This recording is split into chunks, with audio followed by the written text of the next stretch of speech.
Hey guys, how's it going? It's 8-Bit Eric. We're going to talk about Teenage Mutant Ninja Turtles Cowabunga Collection. It just came out on PlayStation, Xbox, and Nintendo Switch. I picked up the Xbox version. So this is 13 classic Teenage Mutant Ninja Turtles video games all bundled up into one Cowabunga Collection. So it includes the arcade version of TMNT and Turtles in Time, as well as the 16-bit version of Turtles in Time, Hyperstone Heist for the Sega Genesis, Tournament Fighters 16-bit and 8-bit, the selection of Game Boy games, the NES Nintendo games, and regional release. You can switch between US or Japan. It includes button mapping options, filter options, and some concept art, instruction manuals, and all sorts of stuff. So if you're a Turtles fanatic, if you like the retro games, my gosh, is this the year of the turtle? We just had Cowabunga Collection. We had Shredder's Revenge. We had a new Rise of the TMNT movie come out on Netflix. It's like Turtle Mania. Is this 1991 all over again? Who knows? Anyways, I absolutely wanted to pick this up day one. A lot of these games, such as Tournament Fighters and even Hyperstone Heist, Turtles in Time, they go for a pretty penny these days. So this is the easiest way to get a hold of those games and play with new added features such as rewind. You can save your save state like like an emulator, but the rewind feature comes in clutch. Let's say you're playing Turtles in Time and you get hit and you're kind of ticked off, so you can rewind it. There is one little feature that I feel they didn't capitalize enough on, and that's the border. And a lot of these collection video games, you can have like a bezel border that has beautiful artwork and stuff.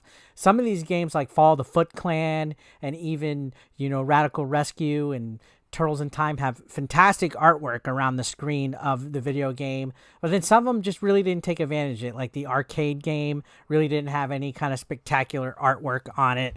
I feel they could have did some justice, even if they made brand new custom artwork or used, images that were in the concept art around these. They could have made it feel a little bit more, I guess, turtle-rific. That's one thing that they stepped on. They also have filters. Most of these types of games have CRT filters, a computer to monitor, things like that. So there's like 3 or 4 filters that you can use to get like, I guess, an arcade or CRT type of feel to the game. On top of that, each individual game has enhancements. There's an enhancement menu that allow you to do like a level select. So if you want to start like in the middle of Turtles in Time or Hyperstone Heist, you could select your stage. There's God mode on some of these games. There's infinite lives on some of these games and different other features. It's almost like a separate cheat menu for each game that is listed on here. So that's pretty neat. There's a little bit of quality life updates on top of that. Now, as far as these games go, they do play pretty good. For the most part, they're true to the original form. You are playing them emulated, though, so keep that in mind. I know there's people who don't prefer emulation or updates because there's slight changes from the original software. For example, some of the music on some of these games is different than what originally came out, and I know that irks a lot of people. But for me, I'm not too picky. Again, I think it's pretty cool that I have 13 of the games at my disposal. They look great, they sound great, and back to some of the features. For example, if you play some of the older games like the NES games, you can choose anti-flicker. So there's no slowdown and there's no flickering of the sprites. This is the most beautiful aspect of the game. For example, right here, I'm going to show you Manhattan Project, where one part of the screen is the original with the flickering and the slowdown, and then I'm going to go ahead and change it to show with those enhancements enabled. You'll see that the slowdown and the flickering doesn't happen. So some quality life updates that are pretty cool and crucial if you don't want to be an elite. I play on the original hardware only. Come on, it's 2022. I think that's a life send. Now, there is online available for 4 of the games: Turtles in Time, the arcade original, Turtles Tournament Fighter, and Hyperstone Heist. Those are the 4 games. I gotta admit, when I played the arcade game and Turtles in Time, there was quite a bit of slowdown. It felt really sluggish getting on these games, and it was like, I don't know, it was hard to describe. Like, just moving around just felt like it was really sluggish and not fun. And Tournament Fighters kind of felt the same way. The only game for me personally that I didn't have any issues and it ran buttery smooth on the online was Hyperstone Heist.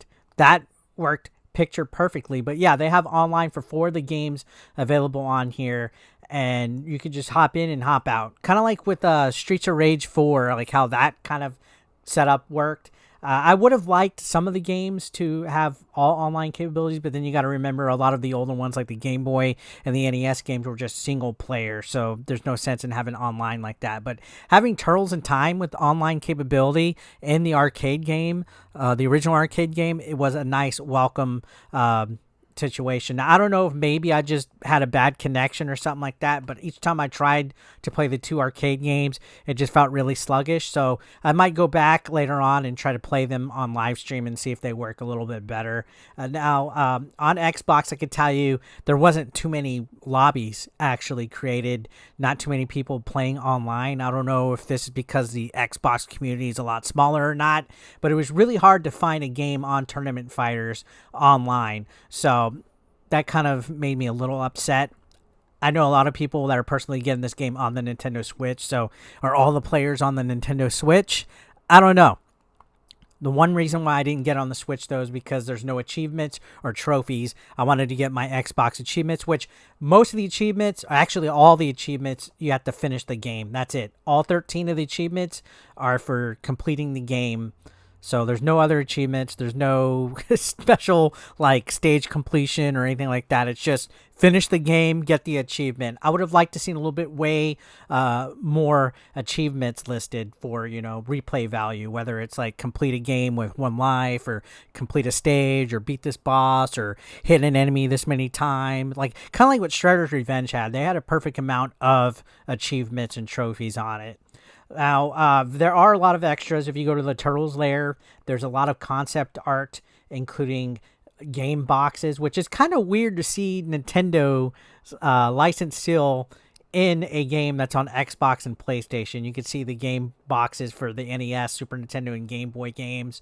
And it's kind of interesting to see that, considering, it's on an Xbox that I'm playing on. But you can see concept art, you can see instruction manuals, you can see advertisements. They even have like catalog game advertisements and printed materials. So it's almost like a museum. Like this is a tribute to the Ninja Turtles, video game history, which is pretty neat. There's music, stuff like that. So if you're into stuff like that, there's a good amount of stuff. I just got the standard version. I'm sure the collector's edition has so much more cooler actual like physical items that you can look at and stuff.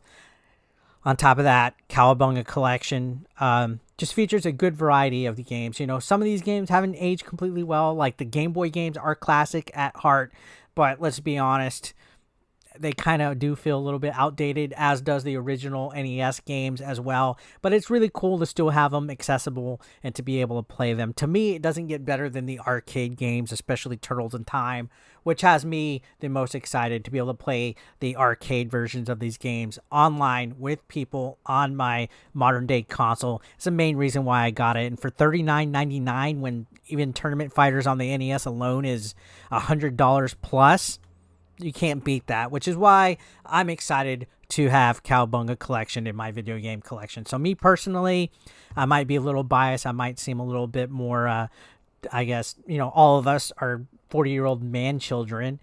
We're going to pick it up no matter what. I mean, this is all that my live stream chat has been talking about for months. The day is finally here. I can't recommend it enough. $39.99 for some of these games that are hard to find or cost way more than that. It's a no-brainer. I liked it.